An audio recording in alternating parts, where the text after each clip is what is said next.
السلام علیکم ورحمۃ اللہ وبرکاتہ۔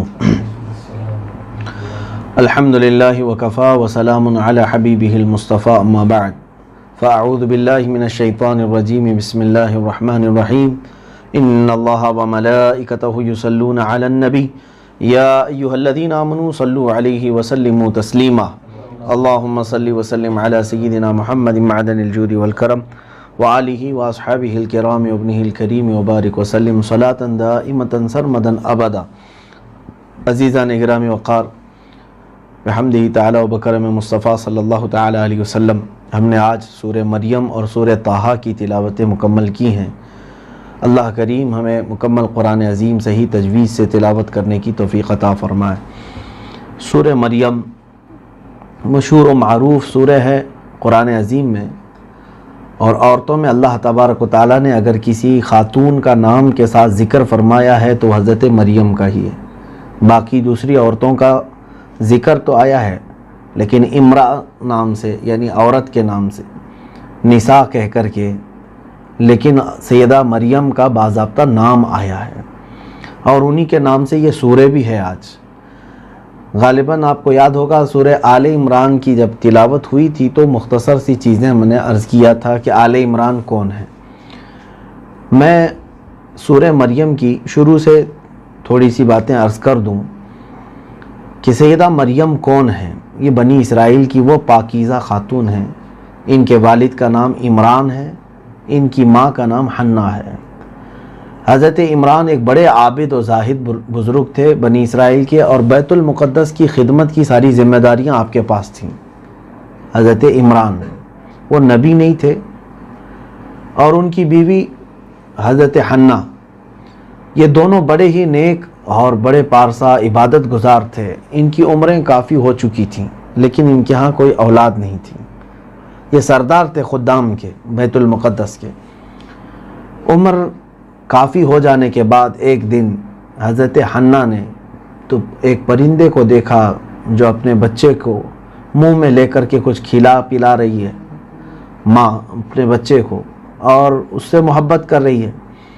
تو اس پرندے کو دیکھ کر کے سیدہ حنہ رضی اللہ تعالیٰ عنہا نے اللہ رب العزت کی بارگاہ میں یہ منت کی، نذر کی، اے اللہ تو قادر مطلق ہے جسے جب چاہے اولاد دے۔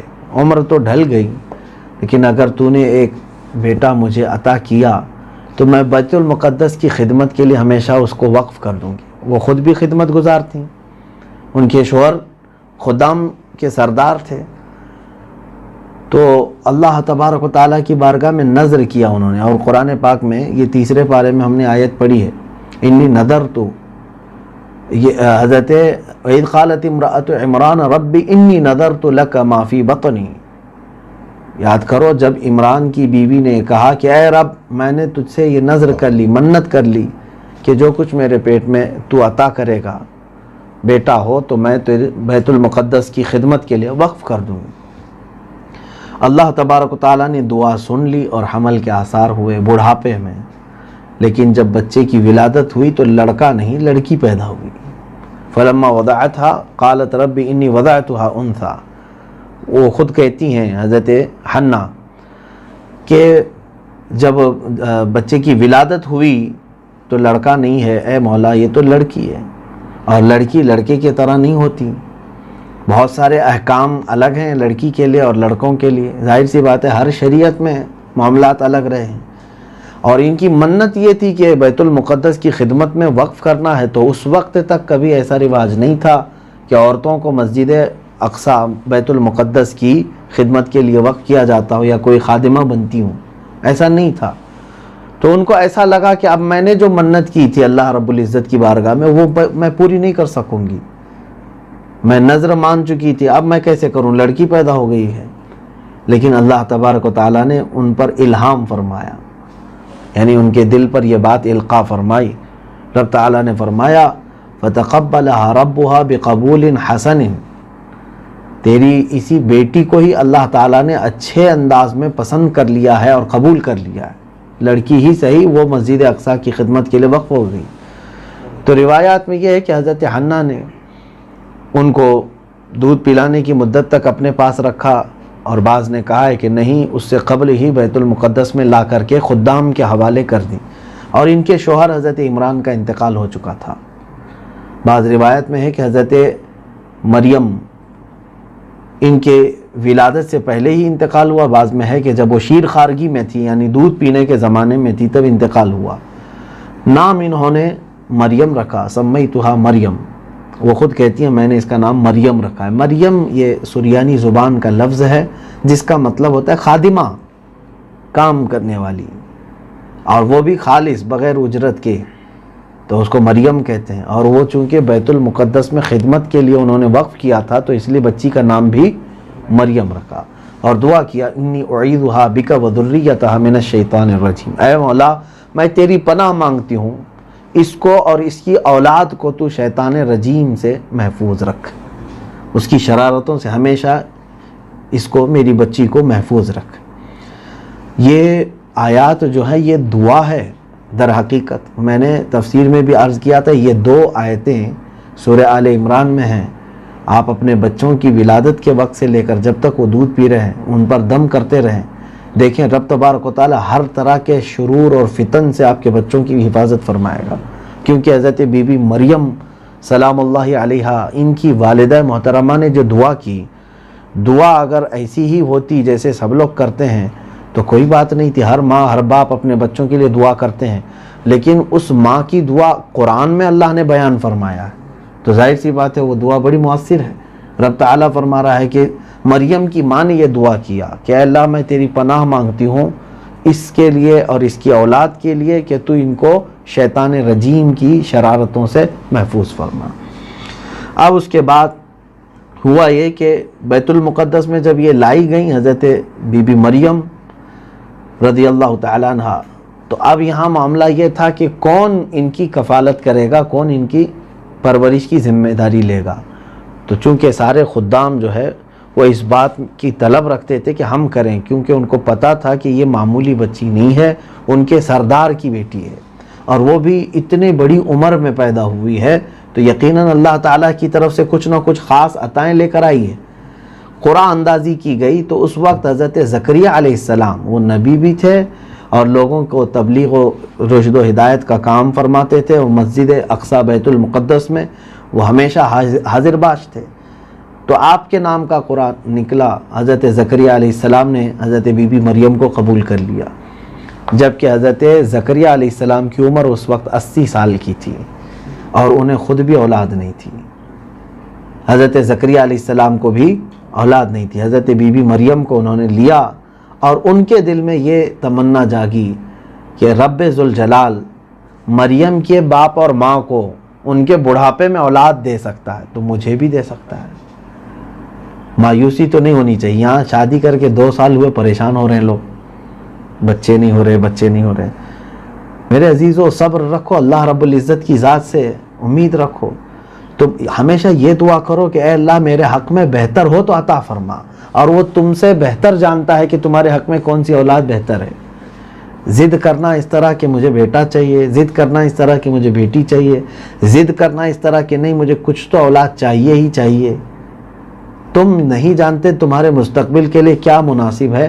اللہ کے رحم و کرم پر چھوڑ دو، اے قدیر و جبار خدا میرے حق میں جو بہتر ہے وہ اولاد عطا فرما۔ حضرت زکریا علیہ السلام 80 سال کی عمر تک صبر کیے ہیں، حضرت ابراہیم علیہ السلام 90 سال کی عمر تک صبر فرمائے، تو یہ تو ان نئے جوڑوں کے لیے بہت عبرت کی بات ہے، اور ان کے لیے ایک بہترین سبق ہے کہ اگر کسی وجہ سے بچوں کی ولادت میں تاخیر ہو رہی ہے تمہارے تو صبر رکھو، اللہ کریم ہے، اگر اس نے تمہاری مقدر میں لکھا ہے تو وہ ضرور دے کر رہے گا انشاءاللہ۔ حضرت بی بی مریم کو انہوں نے لیا اور مسجد اقصی بیت المقدس میں ایک محراب، سب کی الگ الگ محرابیں تھیں، جو خدام وہاں کام کرتے تھے مسجد میں ہمیشہ کے لیے جو وقف تھے وہ خدمت کے بعد جا کر کے جس جگہ پر آرام کرتے اس کو محراب کہا جاتا، تو حضرت سیدہ مریم کا بھی ایک محراب بنایا گیا۔ آپ کے لیے جو محراب بنائی گئی اس میں حضرت زکریا علیہ السلام ہمیشہ ان کو جا کر کے دیکھتے تھے، جب یہ بچپن میں تھی چھوٹی سی تھیں، قرآن نے اس کا بھی ذکر فرمایا ہے کہ کلما دخل علیہا زکریا المحراب وجد عندہا رزقا، جب جب حضرت زکریا علیہ السلام اس محراب میں جاتے تو طرح طرح کے پھل وہاں رکھے ہوئے ہوتے تھے، اور وہ بھی ایسے پھل جو موسم بھی نہیں ہوتا اس کا، بے موسم کے پھل وہاں پر ہوتے۔ قال یا مریم انا لکی ھذا، حضرت زکریا علیہ السلام پوچھتے کہ اے مریم یہ کہاں سے تیرے پاس آتا ہے؟ وہ کہتی قالت ہوا من عند اللہ ان اللہ یرزق من یشاء بغیر حساب، وہ کہتی یہ سب میرے اللہ کی طرف سے ہے اور اللہ جسے چاہتا ہے بے حساب رزق دیتا ہے۔ اب یہاں پر بالکل الگ معاملات جو چل رہے تھے حضرت مریم کے خاندان میں، یہ پہلے ہی سے دیکھنے کو مل رہا تھا سارے لوگوں کو۔ ایک تو بڑھاپے میں ان کے گھر بچی کا ہونا، دوسرے مسجد اقصی بیت المقدس میں سب سے پہلے لڑکی کو خدمت کے لیے وقف کرنا، یہ سب یہ خاندان آل عمران کی خصوصیات میں سے ہیں۔ حضرت عمران کے گھر والوں کے لیے یہ خصوصیات تھیں، تو سارے لوگوں میں ایک ان کی عزت، عظمت، جلالت بیٹھی ہوئی تھی۔ سب حضرت مریم کی بھی قدر کرتے اور ان کے گھر یعنی ان کی ماں اور ان کے باپ حضرت عمران کی بھی قدر کرتے۔ اور در حقیقت حضرت عمران اور حضرت حنا جو حضرت بی بی مریم کے ماں باپ ہیں، یہ بھی حضرت داؤد علیہ السلام اور سلیمان علیہ السلام کی اولاد میں سے ہی ہیں، وہ نبیوں کی آل میں سے ہی تھے۔ اب حضرت زکریا علیہ السلام کا یہاں پر ایک معاملہ یہ ہوا، سیدنا زکریا علیہ السلام کے متعلق جو ہے قرآن یہ کہتا ہے ہنالک دعا زکریا ربہ قال رب ہب لی من لدنک ذریۃ طیبۃ انک سمیع الدعاء۔ جب وہ محراب کی خصوصیت دیکھا حضرت زکریا علیہ السلام، کون سے محراب کی؟ جس میں حضرت بی بی مریم بیٹھی ہوئی ہیں، طرح طرح کے پھل آتے ہیں، کون رکھ کر کے جاتا ہے؟ کہاں سے آتے ہیں یہ؟ جب وہ سو کر اٹھتی ہیں تو ان کے پاس میوے رکھے ہوتے، پھل رکھے ہوتے۔ سیدنا زکریا علیہ السلام اب اسی محراب میں کھڑے ہوتے ہیں، ہنالک قرآن میں لفظ ہے ہنالک، وہیں پر کھڑے ہو کر دعا زکریا ربہ، زکریا علیہ السلام نے اپنے رب سے دعا کی، قال رب ہب لی من لدنک ذریۃ طیبہ، اے مولا مجھے بھی تو ایک اچھی اولاد دے دے، مجھے بھی تو اچھی اولاد دے دے، انک سمیع الدعاء، بے شک تو دعاؤں کو سننے والا ہے۔ اب حضرت زکریا علیہ السلام اس محراب میں کھڑے ہو کر کے دعا کر رہے تھے جس محراب میں سیدہ مریم رضی اللہ تعالی عنہا رہتی تھیں، عبادت کرتی تھیں، اور اللہ کریم نے ان کی دعا بھی قبول فرما لی۔ کس کی؟ حضرت زکریا علیہ السلام کی دعا۔ اب یہاں سورہ مریم کی جو شروعات ہم نے کی ہے، کاف ہا یا عین صاد، یہاں شروع کی آیتوں میں حضرت زکریا علیہ السلام کا ہی ذکر ہے۔ ذکر رحمت ربک عبدہ زکریا اذ نادى ربه نداء خفيا قال رب انی وهن العظم منی واشتعل الرأس شیبا ولم اکن بدعائک ربی شقیا۔ یہ جو آیات بینات ہیں سورہ مریم کی ابتدا کی، وہ حضرت زکریا علیہ السلام کے متعلق ہی ہیں۔ آپ نے دعا کی اور اللہ تعالیٰ کی طرف سے ایک فرشتہ نازل ہوا، اور فرشتے نے آ کر کے حضرت زکریا علیہ السلام کو بشارت دی کہ اے زکریا تم نے اللہ سے اولاد مانگی۔ حضرت زکریا علیہ السلام اولاد کیوں مانگ رہے تھے؟ اس کی بھی ایک وجہ تھی، آپ کا یعنی آپ کی عمر دراز ہو چکی تھی، اور سن کہولت جس کو کہتے ہیں، سر کے بال پورے سفید ہو چکے تھے، ہڈیاں کمزور تھیں۔ اس زمانے میں آپ نے دیکھا کہ اب بیت المقدس کے حالات کون آگے بڑھائے گا۔ حضرت زکریا علیہ السلام اس وقت واحد نبی تھے جو پورے بیت المقدس کے انتظامات بھی دیکھ رہے تھے اور لوگوں کی رشد و ہدایت کا سامان بھی کر رہے تھے۔ آپ کو یہ فکر لاحق ہو گئی کہ اب میں جیسی دنیا سے رخصت ہو جاؤں تو کہیں میرا نام استعمال کر کے خاندان کے دیگر افراد یا یہودی اس سے قبل بھی وہ کرتے رہے، بیت المقدس کا غلط استعمال کرنے لگ جائیں، اور پھر یہاں اللہ کی عبادت کی بجائے وہ شرک و بت پرستی وغیرہ کو عام نہ کر دے۔ اس لیے انہوں نے یہ دعا کی کہ اے مولا مجھے میری نسل میں بھی ایک عطا کر دے، اور اس کو نبی بنا کر کے بھیج، جیسے کہ حضرت زکریا علیہ السلام کی دعا ہے ربی لا تذرنی فردن وانت خیر الوارثین، اے اللہ مجھے تنہا مت چھوڑ دے اور تو بہترین وارث دینے والا ہے۔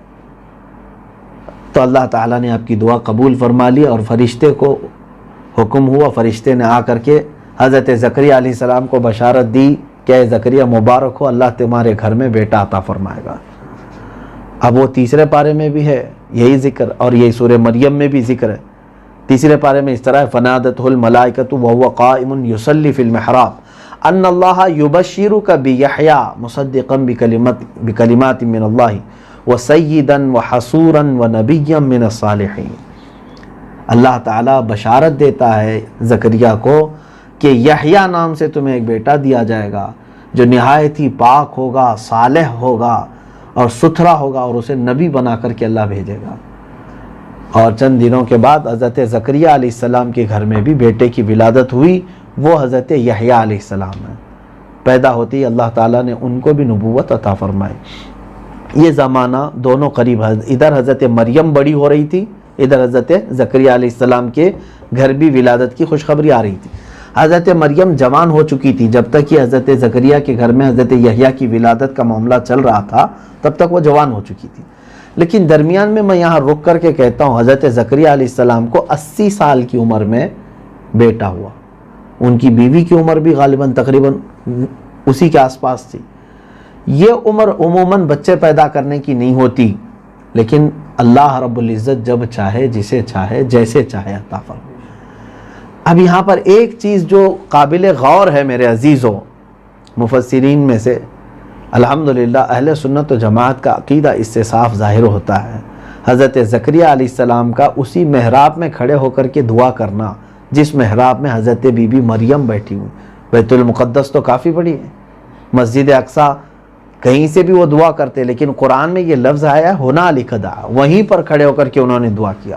اس سے پتہ چلتا ہے کہ جہاں اللہ کے صالح بندے بیٹھتے ہیں وہ جگہ دعاؤں کی قبولیت کی ہوتی ہے، وہ جگہ مستجاب ہوتی ہے۔ حضرت زکریا علیہ السلام نبی ہیں آلریڈی، حضرت بی بی مریم نبی ہیں، عورت نبی نہیں ہو سکتی، وہ ایک صالحہ ہیں، اللہ کی ایک پاکیزہ نیک بندی ہیں۔ تو آپ اندازہ کریں ایک نبی کی دعا، حضرت زکریا علیہ السلام کون ہے؟ نبی ہیں، ایک نبی کی دعا اور غیر نبی جہاں بیٹھی ہیں یعنی حضرت مریم، اس جگہ ان کی دعا قبول ہوتی ہے، تو پھر ایک امتی کی دعا جالیوں کے سامنے، اپنے نبی کے سامنے کیوں نہیں قبول ہوگی؟ یقیناً وہ جگہ اور زیادہ مستجاب ہے جہاں خود بنفس نفیس مصطفیٰ کریم صلی اللہ علیہ وسلم آرام فرمائے، جو سارے نبیوں کے سردار ہیں۔ عزیزان گرامی وقار، اس سے ایک نقطہ سمجھ میں آیا کہ اللہ والے جہاں پر آرام فرما رہے ہیں وہ جگہیں دعاؤں کی قبولیت کی ہوتی ہیں۔ اعلیٰ حضرت فاضل بریلوی رضی اللہ تعالیٰ عنہ سے دعاؤں کے قبول ہونے کی جگہ پوچھی گئی، کون کون سی جگہ ہیں جہاں دعائیں قبول ہوتی ہیں؟ بہت ساری جگہیں آپ نے گنائی ہیں فتاوی رضویہ شریف میں، اس میں ایک جگہ آپ نے فرمایا ہے اجمیر معلیٰ خواجہ غریب نواز کے آستانے کے پاس دعائیں بہت تیز قبول ہوتی ہیں۔ اعلیٰ حضرت اللہ تعالیٰ عنہ نے لکھا ہے، اور بعض آج بھی ایسے کم نصیب لوگ ہیں جنہوں نے اعلیٰ حضرت اللہ تعالیٰ عنہ پر تہمتیں لگائی ہیں، الزام تراشیاں کی ہیں کہ سرکار غریب نواز کی وہ محبت نہیں رکھتے تھے اور ان کی شان میں کچھ نہیں لکھا۔ اس سے بڑی بات کیا ہے کہ امام اہل سنت فاضل بریلوی نے پورے ہندوستانیوں کو یہ کہا کہ دعاؤں کے قبولیت کی اگر ہندوستان میں کوئی سب سے بڑی جگہ ہے تو اجمیر معلیٰ ہے، اور پھر یہاں تک فرمایا کہ اگر اجمیر کو کسی نے حقارت سے کہا اس لیے کہ وہاں ایک اللہ کے ولی رہتے ہیں تو اس نے کفر کیا۔ اللہ کے ولی سے دشمنی کی وجہ سے اگر اجمیر کو ہلکے میں لے لیا، جبکہ اجمیر میں سارے لوگ رہ رہے، لیکن اس شہر کو کی بے ادبی اگر کسی نے کی، اس کو ہلکے زبان میں استعمال کیا صرف سرکار غریب نواز رضی اللہ تعالیٰ عنہ کے بغض اور عداوت میں، تو فاضل بریلوی اعلیٰ حضرت رضی اللہ تعالیٰ عنہ نے فرمایا اس نے کفر کیا۔ حرام اور بدعت کی بات نہیں فرمایا، کفر کیا، کیونکہ اس نے اللہ کے ایک ولی کی دشمنی میں یہ اس طرح کے جملے کہے۔ بہرحال میرے عزیزو، بات یہ عرض کرنی ہے کہ اللہ کے محبوب جہاں ہیں وہاں دعائیں قبول ہوتی ہیں۔ اب آئیے سیدہ بی بی مریم رضی اللہ تعالیٰ عنہ جب جوان ہوئیں، اب آپ کے ساتھ جو معاملات ہوئے، انتہائی شرافت، انتہائی پاکیزگی اور اللہ تبارک و تعالیٰ کی عبادت میں ہمیشہ مصروف رہنے والی یہ سیدہ بی بی مریم ایک لمحہ بھی یہ ضائع نہیں کرتی تھی بیت المقدس میں، ایک لمحہ بھی ضائع نہیں کرتی تھی۔ ایک دن ایسا ہوا کہ ایک فرشتہ ان کے پاس نازل ہوا، اور اکثر روایات میں یہ وہ فرشتہ حضرت جبرائیل علیہ السلام تھے۔ جبرائیل علیہ السلام تشریف لائے تو حضرت بی بی مریم نے جب ایک کسی کو دیکھا اپنے آس پاس آہٹ محسوس کی تو خوف کے مارے ہٹ گئی اور کہا قالت انی اعوذ بالرحمن منک ان کنت تقیا، میں اللہ کی رحمان کی پناہ مانگتی ہوں، اگر تمہارے اندر تقوی ہے تو دور رہو، کیا مسئلہ ہے، کیوں آئے ہو؟ تو جبرائیل علیہ السلام نے کہا قال انما انا رسول ربک لأہب لک غلاما زکیا، کہا کہ میں تو رب تعالیٰ کا قاصد بن کر کے آیا ہوں، میں فرشتہ ہوں، کیوں آئے ہو؟ کہا تاکہ میں تمہیں ایک نیک اور صالح بیٹا دے دوں۔ اب حضرت بی بی مریم نے سوال کیا قالت انا یکون لی ولد ولم یمسسنی بشر، کیسے مجھے بیٹا ہو سکتا ہے، آج تک مجھے کسی بشر نے چھوا بھی نہیں ہے۔ نظام تو یہی ہے، بچہ ہونے کے لیے نکاح ہو، شادی ہو اور مرد کا عورت سے اختلاط ہو تبھی بچہ ہوتا ہے، یہی تو نظام ہے نا قدرت کا۔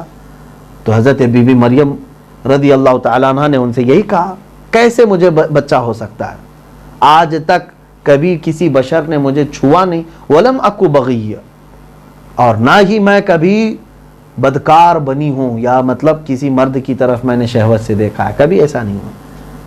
تو حضرت جبرائیل علیہ السلام نے کہا قال کذالک قال ربک هو علی ہین، اللہ ایسے ہی چاہتا ہے کہ اب تک تجھے کسی نے چھوا نہیں اور بغیر تجھے کسی بشر کے چھوئے تجھے اللہ تعالیٰ بیٹا دینا چاہتا ہے، اور یہ اللہ کے لیے کوئی مشکل کام نہیں ہے، ہوا ہین یعنی بہت آسان معاملہ ہے اس کے لیے۔ اور پھر اللہ تعالیٰ اس طرح تجھے بیٹا دے کر کے وَلِنَجْعَلَهُ آیَةً لِلنَّاسِ وَرَحْمَةً مِنَّا، رب تبارک و تعالیٰ اس بیٹے کو تمام انسانوں کے لیے ایک اپنی نشانی بنانا چاہتا ہے۔ دیکھو رب کی نشانی ہے یہ، اکثر نظام کے تحت ہی بچے پیدا ہوئے ہیں، ماں اور باپ کے اختلاط سے ہی، ملاپ سے ہی، لیکن ایک بچہ دنیا میں ایسا پیدا کر کے دکھائے گا رب تعالیٰ جو نظام سے ہٹ کر کے ہے، تاکہ تم یہ بھی دیکھو کہ مولا کسی کا محتاج نہیں ہے، اور وہ رب تعالیٰ کی طرف سے وہ بچہ رحمت بن کر کے آئے گا۔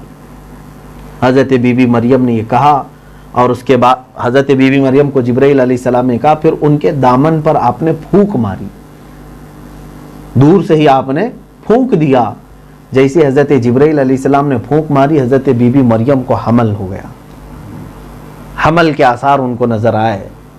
اب حضرت جبرائیل علیہ السلام وہاں سے تو چلے گئے، سیدہ بی بی مریم اس حمل کو لے کر مسجد اقصی بیت المقدس میں رہنے لگی، لیکن جب حمل کے آثار دکھنے لگ گئے ہیں تو سب سے پہلے جس شخص کو یہ معلومات ہوئی وہ آپ کا خلیرہ بھائی تھا یا کزن تھا، یوسف نجار جن کا نام بتایا گیا ہے، اور بعض روایات میں یہ ہے کہ آپ کی ان سے منگنی بھی ہو چکی تھی۔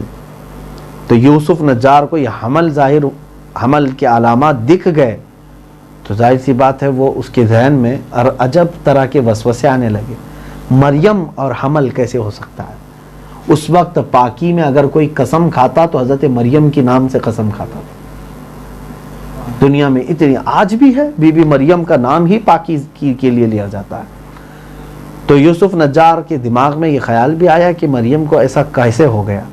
پھر جب ان کی عبادت دیکھتا، زہد و تقوی ایک لمحے کے لیے بھی یہ نکلتی نہیں ہے اپنے محراب سے، تو پھر دل میں یہ ہوتا کہ میں شک نہیں کر سکتا۔ آخر اسی شش و پنج میں ایک دن پوچھ لیا، کہا کہ اے مریم، مجھے دماغ میں ایک سوال آتا ہے، میں چاہتا ہوں کہ تشفی ہو جائے۔ کیا دنیا میں کبھی کسی زمین پر بغیر بیج کے فصل آئی ہے؟ کھیتی میں اگر کوئی بیج نہ ڈالے اور فصل آ گئی ہے؟ اس طرح سے گھما کر کے سوال کیا۔ حضرت بی بی مریم نے کہا کیوں نہیں، اللہ اگر چاہے تو بغیر بارش بغیر بیج کے فصل نکالتا ہے، اللہ کے لیے آسان ہے، کیا تم رب تعالیٰ کی قدرت پر شک کرتے ہو؟ اس نے کہا نہیں، مجھے رب تعالیٰ کی ذات پر کوئی شک نہیں، وہ کن کہتا ہے تو ہو جاتی ہیں چیزیں۔ تو حضرت بی بی مریم نے کہا تم صرف بیج کی بات کر رہے ہو، اللہ تبارک و تعالیٰ نے جس بچے کو دنیا میں لانا ہے، باپ نہیں ہے نا، ماں تو ہے، لیکن کریم خدا رب ذوالجلال نے بغیر باپ اور بغیر ماں کے آدم کو پیدا کیا ہے۔ باپ بھی نہیں ہے، ماں بھی نہیں ہے، تو اس کے لیے یہ صرف بغیر باپ کے پیدا کرنا کون سا مشکل کام ہے؟ اللہ تبارک و تعالیٰ کے لیے کوئی مشکل نہیں۔ تو اس کو تشفی ہوئی. پھر یہ بات جب پھیلی بنی اسرائیل میں، بنی اسرائیل ایک ڈھیٹ قوم ہے اور اکثر یہ چھوٹی چھوٹی چیزوں میں پڑے رہنا، ہر بات پر سوال کرنا، اعتراض کرنا ان کی عادتیں رہی ہیں.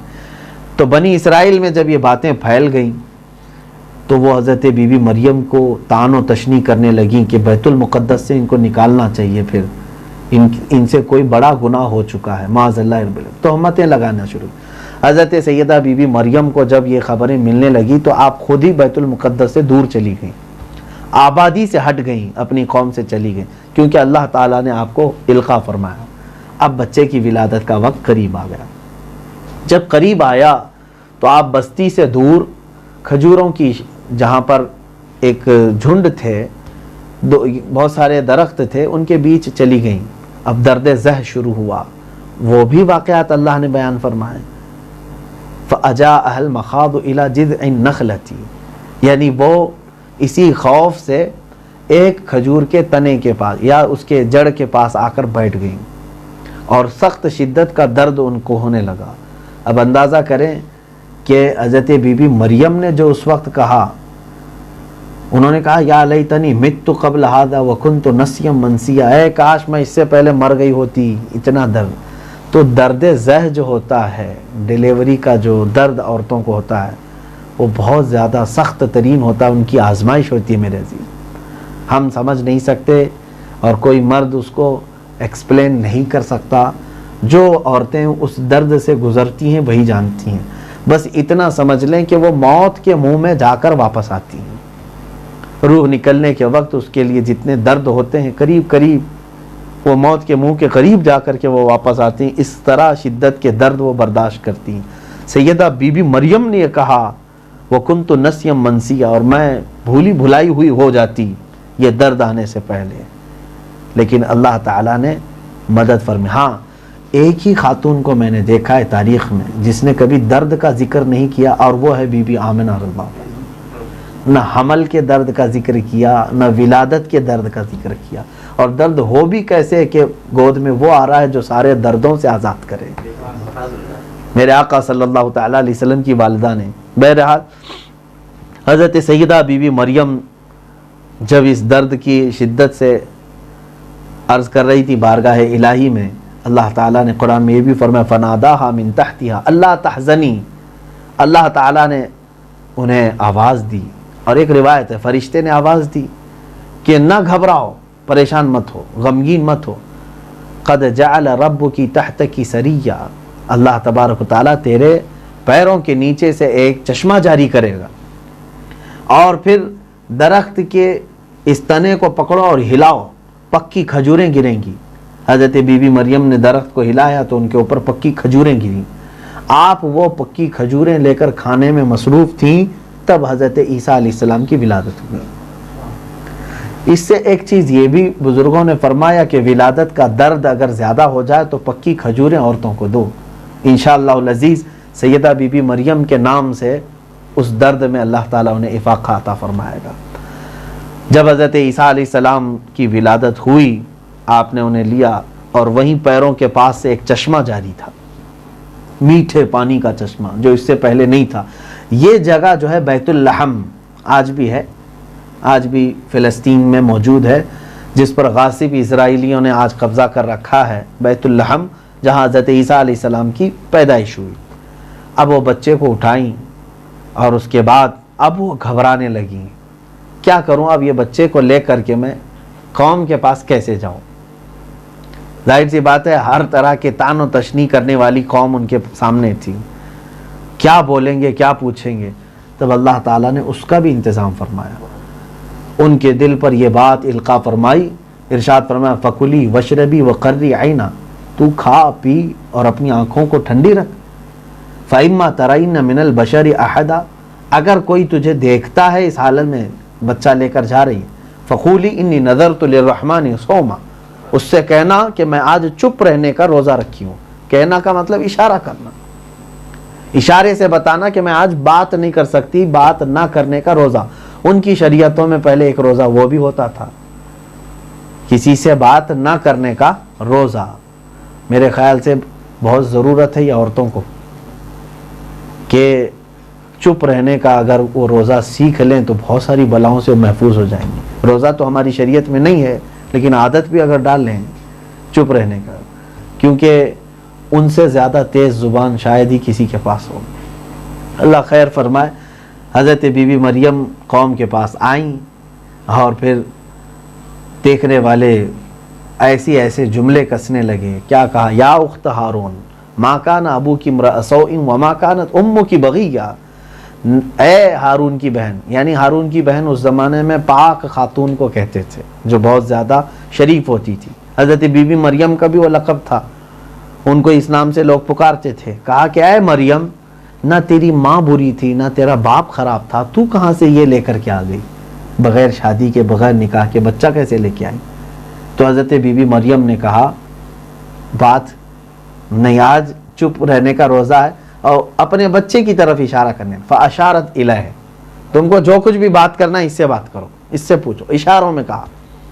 انہوں نے کہا قالوا کیف نکلم من کان فی المہدی صبیا, ہم کیسے بات کریں اس سے جو گود کا بچہ ہے.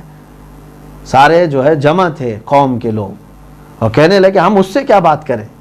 ابھی یہ مکالمہ چل رہا تھا, گود سے ہی حضرت عیسیٰ علیہ السلام بول پڑے. ایک دن کی عمر ہے آپ کی, ایک دن کی. قال انی عبد اللہ آتانی الکتاب وجعلنی نبیا وجعلنی مبارکا اینما کنت واوصانی بالصلاة والزکاة ما دمت حیا وبرا بوالدتی ولم یجعلنی جبارا شقیا والسلام علی یوم ولدت و یوم اموت و یوم ابعث حیا. اتنا پورا حضرت عیسیٰ علیہ السلام نے بیان کیا. کیا ہے؟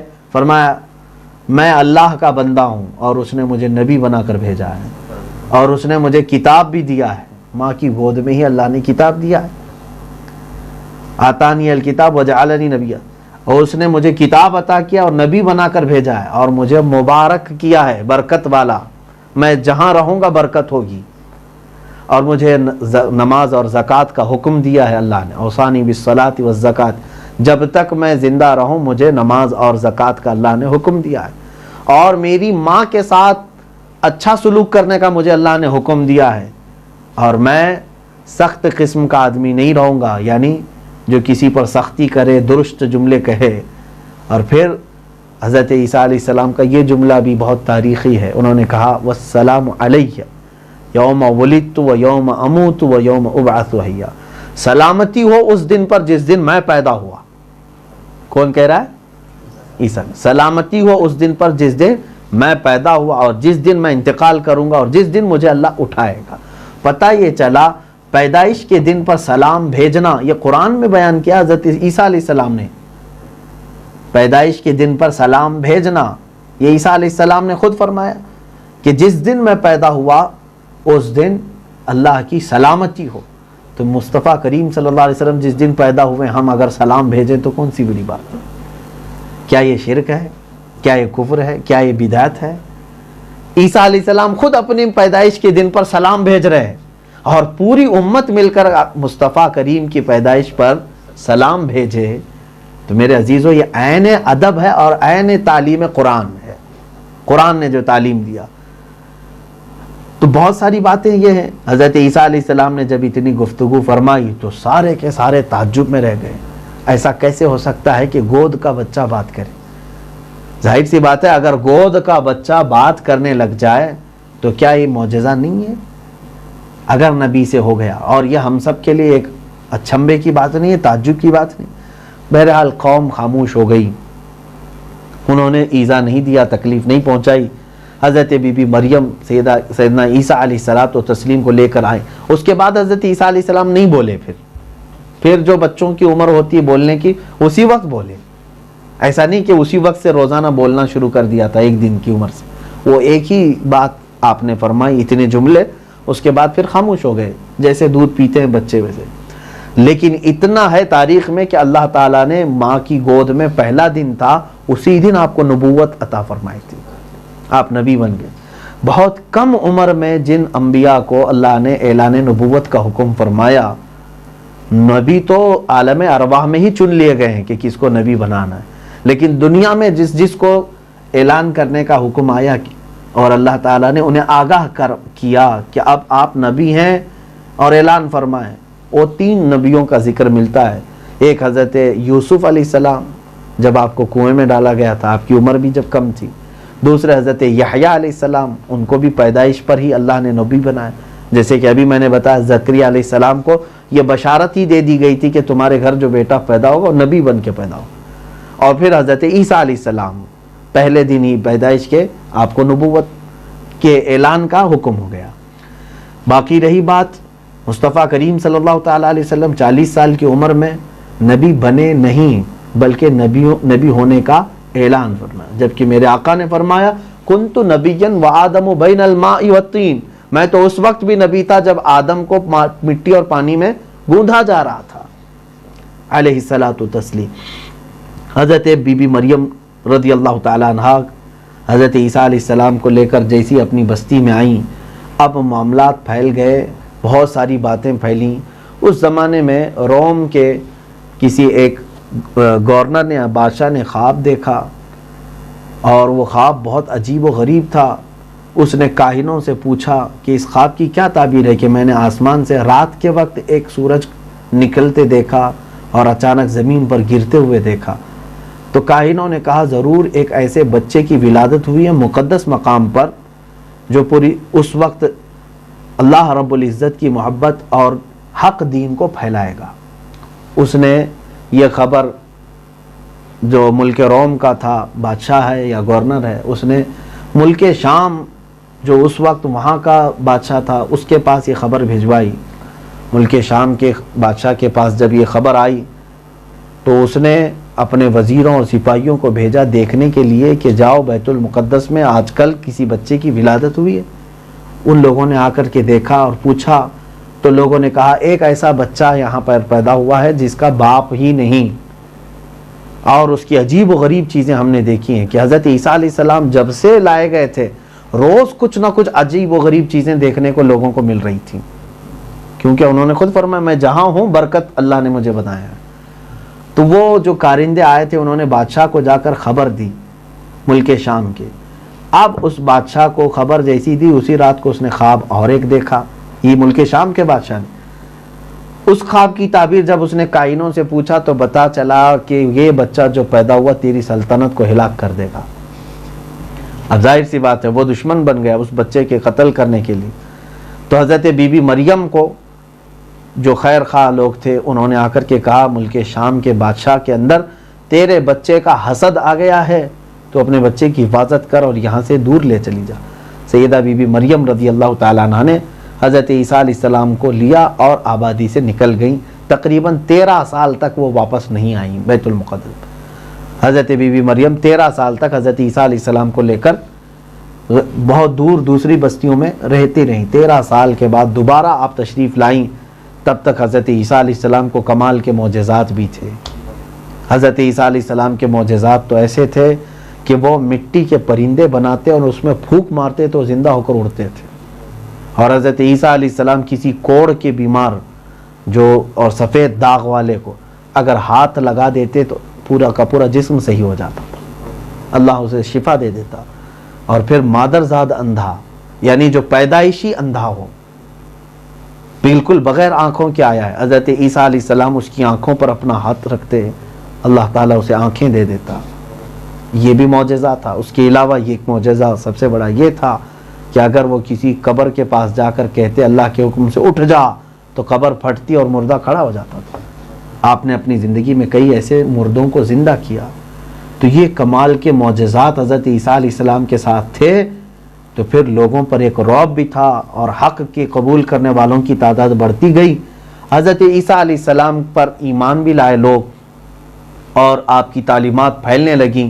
اللہ تبارک و تعالیٰ نے آپ کو جو علم عطا فرمایا تھا پھر آپ نے اپنے شاگردوں کو وہ تعلیم دی. پھر وہ زمانہ بھی آیا جب آپ کی عمر 30-33 سال کے قریب ہوئی. یہودیوں نے دشمنی میں حضرت عیسیٰ علیہ السلام کو قتل کرنے کا منصوبہ بنایا اور پھر آپ کے گھر آ کر کے گھیرا کر لیا، احاطہ کر لیا. اسی وقت اللہ تعالیٰ نے حضرت عیسیٰ علیہ السلام کو آسمانوں پر اٹھا لیا اور جو قتل کرنے کے لیے اندر آیا تھا اس کو حضرت عیسیٰ علیہ السلام کی شکل دے دی گئی. تو وہ یہودی جو دشمن تھے انہوں نے دیکھا حضرت عیسیٰ علیہ السلام کو ڈھونڈنے کے لیے جس شخص کو بھیجا تھا وہ آیا نہیں.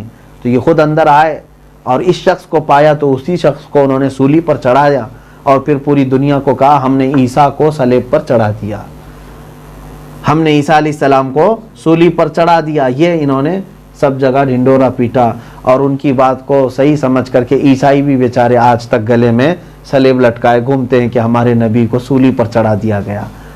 لیکن قرآن کہتا ہے بر رفعہ اللہ الیہ، نہیں، انہوں نے کسی نے بھی عیسیٰ علیہ السلام کو نہ قتل کیا نہ سولی پر چڑھایا، بلکہ اللہ نے ان کو آسمانوں پر اٹھایا۔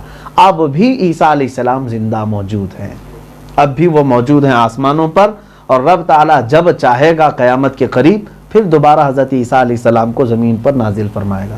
یہ قیامت کی سب سے بڑی نشانیوں میں عیسیٰ علیہ السلام کا زمین پر دوبارہ آنا یہ بڑی نشانی ہے۔ وہ آئیں گے، ہو سکتا ہے ہماری زندگی میں آئیں، ہو سکتا ہے ہمارے بعد ہمارے بچوں کی زندگی میں آئیں، لیکن آئیں گے ضرور، کیونکہ میرے نبی کونین صلی اللہ علیہ وسلم نے اس بات کی خبر دی ہے۔ اور پھر تقریباً وہ 40 سال تک یہاں پر اپنی حکومت قائم فرمائیں گے اور پوری دنیا میں حضرت عیسیٰ علیہ السلام اسلام کی تبلیغ اور اس کی اشاعت فرمائیں گے۔ پھر آپ مدینہ طیبہ جائیں گے، رسول کریم صلی اللہ تعالیٰ علیہ وسلم کی بارگاہ میں، وہیں پر آپ کا انتقال ہوگا، اور میرے آقا صلی اللہ تعالیٰ علیہ وسلم کی پائنتی جانب ایک جگہ اب بھی خالی ہے، وہ حضرت عیسیٰ علیہ السلام کے لیے مخصوص ہے۔ عیسیٰ علیہ السلام وہاں پر دفن ہوں گے۔ یہ پوری باتیں جو تھی تفصیلاً میں نے عرض کیا، ہو سکتا ہے بہت ساری چیزیں بیان کرنے سے رہ گئی ہوں، اس سے ہمیں بہت ساری عبرت اور بہت ساری معلومات حاصل کرنے کی ضرورت ہے۔ عزیزان گرامی، وقت کافی نکل چکا ہے، سورہ مریم کو ہی میں نے پورے طور پر نہیں عرض کر سکا، ابھی سورہ طٰہٰ بھی باقی ہے جس کی ہم نے تلاوت کی۔ انشاءاللہ العزیز اگلی مجلس میں سورہ طٰہٰ کے متعلق جو بھی معلومات ہیں اور جو تفسیر قرآن ہے وہ عرض کرنے کی کوشش کروں گا۔ سیدہ بی بی مریم سلام اللہ علیہا، حضرت سیدنا عیسیٰ علیہ الصلاۃ والتسلیم اور پورے خاندان آل عمران کی برکتیں اللہ تعالیٰ نے جو بیت المقدس والوں کو عطا فرمائی، ہم دعا کرتے ہیں کہ مولا پھر سے بیت المقدس کو یہودیوں کے شکنجے سے آزاد فرمائے، کھلے عام اہل حق اسلام کے چاہنے والے وہاں پر اپنے سجدے کریں اور رب ذوالجلال کو راضی کریں، اور عبادتوں میں ہمارے کوئی رکاوٹ نہ آئے۔ مولا کریم پوری دنیا میں شر و فساد پھیلانے والے دشمنان اسلام کو نیست و نابود فرمائے، طاغوتی قوتوں اور طاقتوں کو مولا خاک میں ملائے۔ کریم خدا ارحم الراحمین مولا اس رمضان کی برکت سے پورے اہل اسلام کو امن و امان عطا فرما دے، سب طرح کے شر و فساد سے ہماری حفاظت فرما۔ وصلی اللہ تعالی علی خیر خلقی محمد وآلہ وصحبہ اجمعین، وآخر دعوانا ان الحمد للہ رب العالمین۔ السلام علیکم ورحمۃ اللہ۔